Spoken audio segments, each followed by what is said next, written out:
The first time their eyes met across Elliot's crowded backyard, Dominique Zayas felt a jolt of electricity that had nothing to do with the summer heat. She had only come to this barbecue because her college roommate Marissa had insisted, claiming Dominique needed to get out more after her recent promotion at the art gallery had turned her into a workaholic. Now, caught in the magnetic gaze of a tall stranger with wind-tousled dark hair, Dominique was suddenly grateful for Marissa's persistence. "Who is that?" Dominique asked, trying to sound casual as she sipped her lemonade. Marissa followed her gaze and grinned. "That's Keaton Grayson. Elliot's best friend since they were kids. And before you ask, yes, he's single, and yes, he's as intense as he looks." "Intense how?" Dominique asked, still watching him from across the yard. "He runs Grayson Maritime. It's this massive shipping company his grandfather started. Elliot says he works like he's possessed, but he's actually pretty down to earth when you get to know him. A shipping magnate. Great." Dominique had sworn off dating businessmen after her disaster with Jason, whose idea of a relationship was expecting her to be available whenever his schedule permitted. She turned away, determined to ignore the handsome CEO for the rest of the afternoon. That resolution lasted exactly 23 minutes. "You must be Marissa's friend," a deep voice said from behind her as Dominique was examining Elliot's impressive collection of hot sauces on the patio table. She turned to find Keaton Grayson standing closer than she'd expected, holding a plate with a barely touched burger. Up close, his eyes were a startling shade of green-blue that reminded her of the ocean paintings she'd helped curate for the gallery's summer exhibition. "Dominique Zayas," she said, extending her hand. His grip was firm, his palm warm against hers. "Keaton Grayson. I've been watching Elliot try to explain the difference between Memphis and Carolina barbecue for the last 15 minutes. I thought I should save you." "Is that what you were doing?" "I thought you were just enjoying the show," Dominique replied with a small smile. "Guilty. Though I was also trying to figure out why I've never seen you at one of these gatherings before. I'm usually working weekends at the Westfield Gallery. I curate the contemporary exhibitions there." Interest flickered in his eyes. The Westfield, they had that incredible ocean series last year, Depths and Horizons, I think it was called. Dominique couldn't hide her surprise. "You saw that. That was my first major exhibition as lead curator. I bought 2 pieces from it. The Turner Seascape and the Nakamura Abstract with the waves." Dominique's professional instincts kicked in. "Interesting choices. One traditional, one experimental." "Is that your diplomatic way of saying I have inconsistent taste?" Keaton asked, a smile playing at the corners of his mouth. "Not at all. It suggests you respond to the emotional quality of the work rather than just following trends or periods. That's uncommon, he repeated. "I'll take that as a compliment."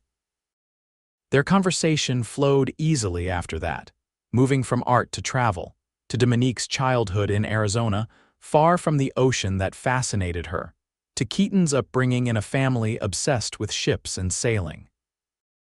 They were deep in discussion about whether digital art could ever capture the texture of traditional media when Elliot interrupted them. "Hey, sorry to break up what looks like a very serious debate, but we're starting the cornhole tournament, and you're both drafted." Dominique glanced at her watch, shocked to realize she'd been talking to Keaton for over an hour. "I should actually head out soon. I have some catalog notes to finish for Monday." "Working on a weekend?" Keaton asked, and she couldn't tell if there was judgment or understanding in his voice. "Just a few hours. We're opening a new exhibition on Friday." "Which one?" he asked. "Urban Wilderness. Contemporary photographers documenting nature reclaiming abandoned spaces." "I'd like to see that," Keaton said, and something in his direct gaze made her heart skip. "The opening reception is at 7 on Friday, if you're interested." "I am." He took out his phone. "Can I get your number in case I have questions about the exhibition?" They both knew it was a transparent excuse, but Dominique found herself reciting her number anyway. As she drove home later, she tried to talk herself out of the flutter of anticipation she felt. Keaton was attractive and surprisingly knowledgeable about art, but he was still a CEO probably married to his work, just like Jason had been. Still, when her phone chimed with a text that evening, she couldn't help smiling. Just checking that this number works, looking forward to Friday. Keaton, she hesitated only briefly before replying, "It works, see you then." Friday arrived with the controlled chaos that always accompanied exhibition openings. Dominique spent the day directing the final lighting adjustments, approving the placement of labels, and calming a nervous photographer who was displaying her work publicly for the first time. By 6:30, everything was perfect, and Dominique had just enough time to slip into the small office behind the gallery to change from her casual work clothes into the sleek black dress she'd brought for the evening. As the first guests began to arrive, she scanned the crowd, telling herself she wasn't looking for anyone in particular. But when Keaton walked in at 7:15, looking impossibly handsome in a charcoal suit that highlighted his broad shoulders, she couldn't deny the leap in her pulse. He spotted her immediately and made his way across the gallery, pausing briefly to examine a striking photograph of vines crawling through the windows of an abandoned factory. "This is remarkable," he said by way of greeting, gesturing to the image. "The composition makes it look like the building is breathing," Dominique smiled. "That's exactly what Eliza, the photographer, was trying to capture. She calls this series Exhales. I can see why." He turned his full attention to her then, his gaze warm as it traveled from her face to the simple gold pendant at her throat. "You look beautiful." "Thank you," she said, feeling unexpectedly shy. "I'm glad you could make it. I wouldn't have missed it." The sincerity in his voice surprised her. For the next hour, Dominique circulated through the gallery, introducing collectors to photographers and answering questions about the exhibition. Each time she glanced across the room, she found Keaton engaged in what appeared to be genuine conversations with the artists, not just making the polite small talk typical of many gallery patrons. As the crowd began to thin around 9:30, he approached her again. "Have you eaten? There's a great little place a few blocks from here that should still be serving food." Dominique hesitated.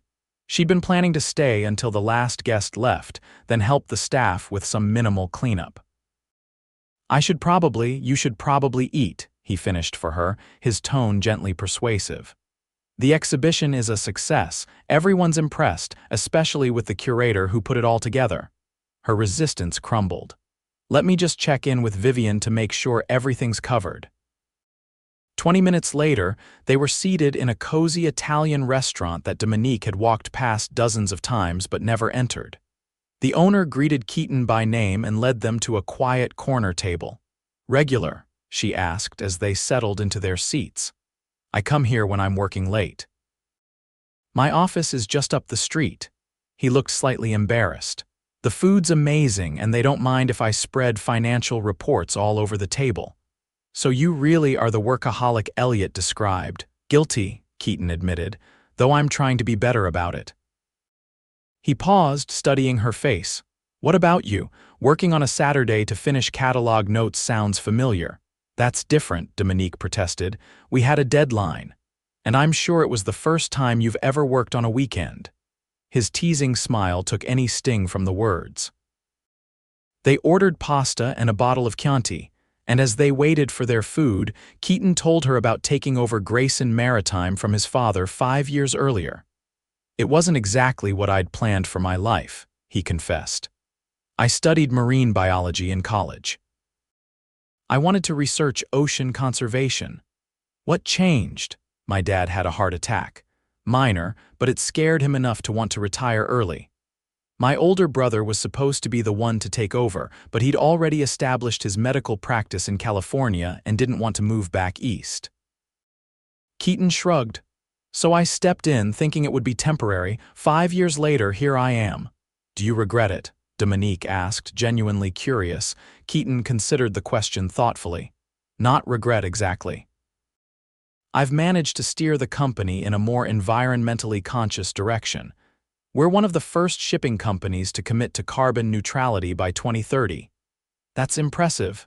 It's necessary, but I do miss being more directly connected to the ocean. He looked up at her. What about you? Did you always want to be a curator? Not specifically. I knew I loved art, but I thought I'd be an artist myself until I realized in college that I had more talent for recognizing great work than creating it. She smiled. My professor told me I had an extraordinary eye but mediocre hands. Ouch. It was actually a relief. I'd been struggling so much with my own work. Once I focused on curation, everything clicked. She twirled pasta around her fork. I love bringing artists and audiences together, helping people see connections they might have missed. Like me and the Turner and Nakamura pieces, she nodded. Exactly like that. As they talked, Dominique found herself increasingly drawn to Keaton's thoughtfulness and the way he really listened when she spoke. By the time they finished dessert, she was reluctantly admitting to herself that she might need to reconsider her no businessmen rule. Outside the restaurant, Keaton walked her to her car, their hands occasionally brushing in a way that sent tiny shivers up Dominique's arm. I had a great time tonight, he said as they reached her Prius. So did I. He stepped closer, and Dominique found herself holding her breath. His hand came up to gently touch her cheek, and then he leaned in, giving her plenty of time to pull away if she wanted. She didn't. The kiss was soft at first, a question more than a demand. When she responded, sliding her hands up to his shoulders, it deepened, sending a wave of warmth through her body. When they finally broke apart, Dominique felt slightly dazed. "Can I see you again?" Keaton asked, his voice rough. "I'd like that," she said softly. Their second date was a sailing trip on Keaton's surprisingly modest boat, a 36-foot sloop he'd restored himself.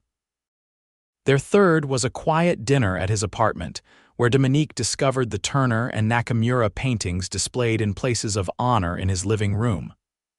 By their fifth date, Dominique knew she was in trouble. She was falling for him, despite all her reservations.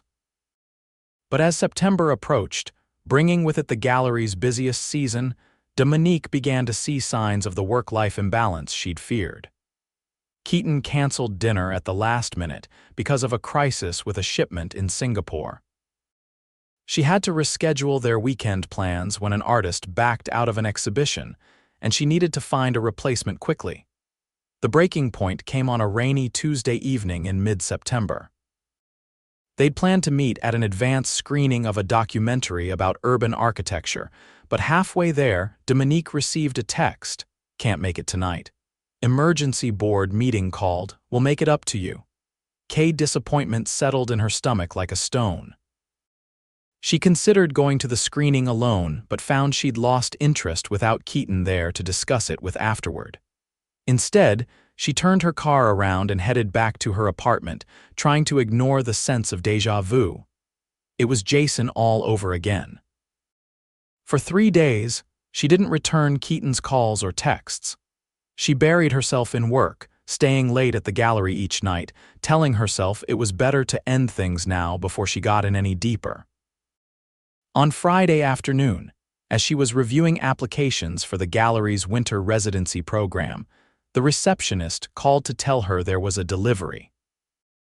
Expecting art supplies for the weekend workshop, Dominique was surprised to find a huge arrangement of wildflowers, not the typical roses or lilies of a standard florist bouquet, but meadow flowers in vibrant blues, purples, and yellows that reminded her of the Arizona spring landscapes from her childhood. The card read simply, "Missing you, please call me."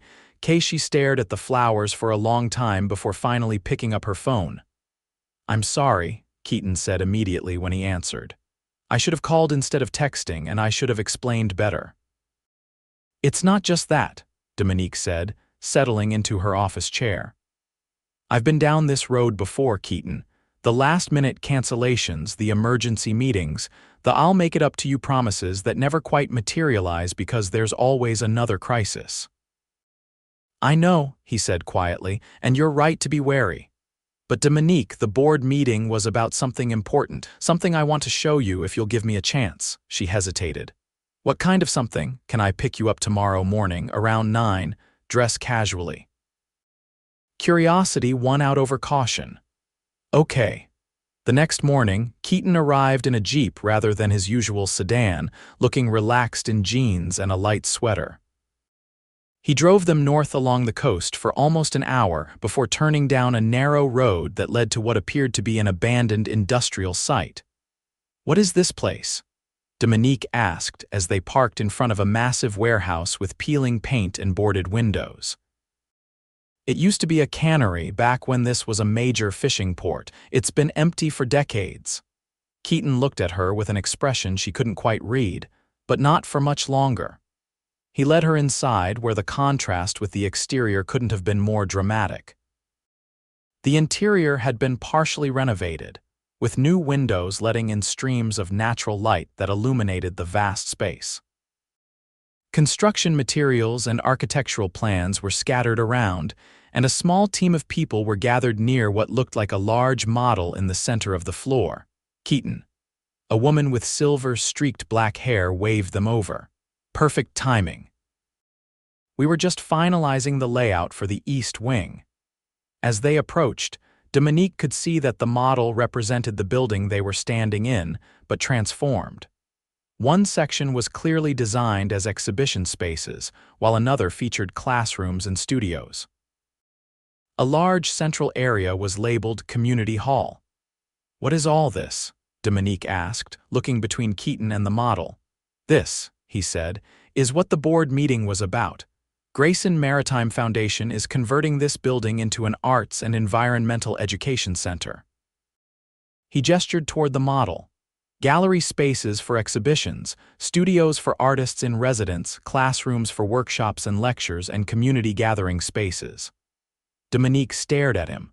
"You're building an art center, an art and environmental education center," he corrected. "The idea is to create exhibitions and programs that explore the connection between creativity and conservation, particularly focused on marine environments, but not exclusively." The silver-haired woman who Keaton introduced as Dr. Elaine Chen, the project director, began walking Dominique through the plans, explaining how the space would function. Dominique listened, asking occasional questions, her mind racing with possibilities. As Dr. Chen moved away to consult with an architect, Dominique turned to Keaton. "This is incredible. How long have you been working on this?" "Almost a year. It started as a much smaller project, just a gallery space for ocean-themed art, but it's evolved." He hesitated. "Actually, it evolved a lot after I met you. Hearing you talk about connecting artists and audiences, about how art can change perspectives, it made me think bigger." "Is that why you came to the gallery that first time? Research for this project?" Keaton shook his head. "No, I came because I wanted to see you again after Elliot's barbecue." The project was already underway, but it was still just a vague concept then. "Meeting you clarified a lot of things for me about the center, yes, but about other things too." "What other things?" she asked, her heart beating faster. "About what's really important, about balance."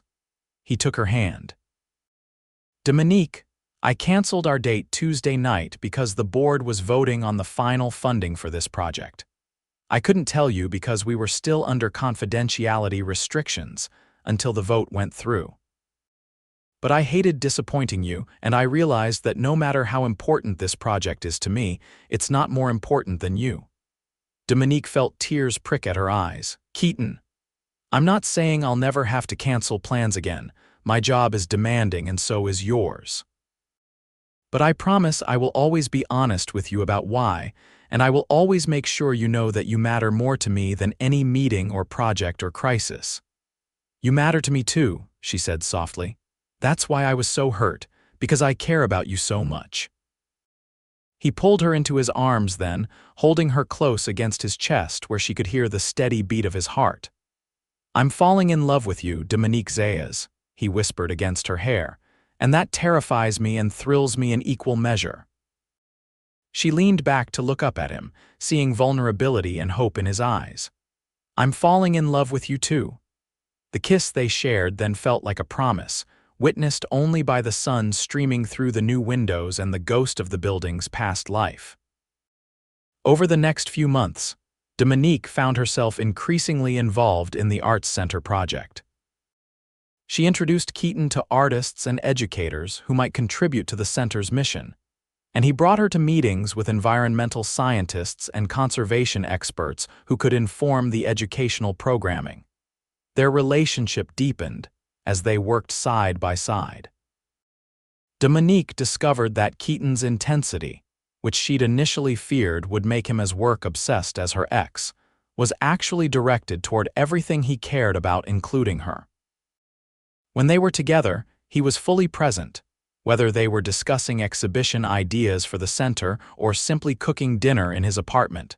For his part, Keaton found in Dominique someone who understood both his passion for his work and his need to make a difference in the world. She didn't expect him to be less dedicated to his goals. She only asked that he include her in them, and in return, she shared her own dreams and ambitions with him. By the time winter arrived, they had settled into a rhythm that accommodated both their busy schedules and their growing relationship. They didn't see each other every day, but the days they did spend together were rich and full. Keaton kept a toothbrush at Dominique's apartment, and she had claimed a drawer in his dresser. On Christmas Eve, 6 months after they'd met at Elliot's barbecue, Keaton took Dominique back to the Arts Center. Construction was well underway now, with most of the interior walls completed and the specialized lighting systems being installed in the gallery spaces. "I wanted you to see the progress before we leave for Arizona tomorrow," Keaton said as they walked through what would become the main exhibition hall. They were flying to Tucson the next day to spend Christmas with Dominique's family. "It's amazing how quickly it's coming together," she said, admiring the soaring ceiling and the way the space seemed to flow naturally from one area to the next. "There's one area I particularly want to show you," Keaton said, leading her toward a smaller room off the main hall. The architect just finished the renderings for this space last week. Inside the room, construction lights illuminated what would clearly be a more intimate gallery space with built-in display cases and special lighting tracks. On the far wall, a plaque was covered with a cloth. "What's this?" Dominique asked, gesturing toward the covered plaque. "A surprise," Keaton said, suddenly looking nervous. He reached up and pulled away the cloth to reveal a bronze plaque that read, "The Dominique Zayas Gallery for Emerging Artists." Dominique gasped. "Keaton, what?" "The board approved it yesterday. This space will be dedicated to showcasing the work of new artists who are exploring themes of environmental consciousness and community connection." He took her hands in his. "The exact things you're passionate about." "I don't know what to say," she whispered, overwhelmed. "You don't have to say anything. Just know that you've changed everything for me, Dominique. You've helped me find a way to bring together all the parts of my life that matter: the ocean, art, community, purpose." He reached into his pocket and pulled out a small velvet box. "And most importantly, love." Dominique's eyes widened as Keaton dropped to one knee on the dusty construction floor. "I know it's fast," he said, looking up at her with those ocean-colored eyes that had first captured her attention across Elliot's backyard. "And I know we still have a lot to figure out, but I also know with absolute certainty that I want to spend the rest of my life with you. Building this center together is just the beginning of what I hope will be a lifetime of creating beautiful things together." He opened the box to reveal a ring with a sapphire the exact color of the Arizona sky. "Dominique Zayas, will you marry me?" Tears spilled down Dominique's cheeks as she nodded. "Yes," she said, her voice breaking with emotion. "Yes, I will marry you." As Keaton slipped the ring onto her finger and stood to pull her into his arms, Dominique thought about how differently her life had turned out from what she'd expected when she reluctantly agreed to attend a barbecue 6 months ago. She had gone looking for an afternoon away from work and found instead a partner who understood her passions, who challenged and supported her in equal measure, and who loved her with an intensity that matched his approach to everything else in his life. They celebrated their engagement with a small party at Elliot's house, 2 weeks later in his living room this time, as winter had made the backyard barbecues impossible. As Dominique watched Keaton laughing with their friends, his arm casually draped around her shoulders, she caught Marissa's knowing smile from across the room. "I told you he was intense," Marissa said later, when they had a moment alone in the kitchen. "But I had no idea you two would be so perfect together." "Neither did I," Dominique admitted. "I was so determined not to fall for another workaholic businessman, and instead you fell for a workaholic businessman who loves art and the ocean as much as you do." "And who loves me more than all of it," Dominique added softly, glancing at her ring. They married the following summer on the grounds of the nearly completed arts center, with the ocean as their backdrop and their closest friends and family in attendance. Elliot, serving as best man, couldn't resist mentioning in his toast how he'd been trying to get Keaton to attend his barbecues for years, never imagining that when his friend finally agreed, he'd end up finding the love of his life.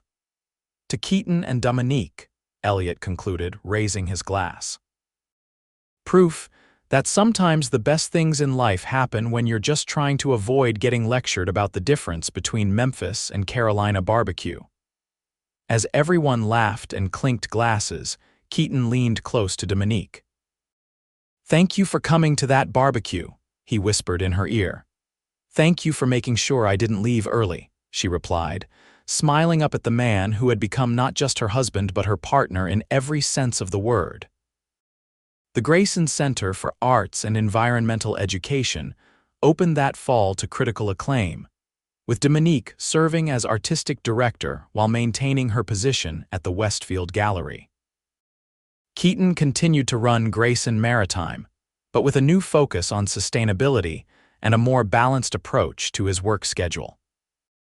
2 years later, as they stood together at the center's second anniversary celebration, watching visitors engage with a powerful exhibition about ocean conservation, Dominique felt Keaton's hand slip around her waist.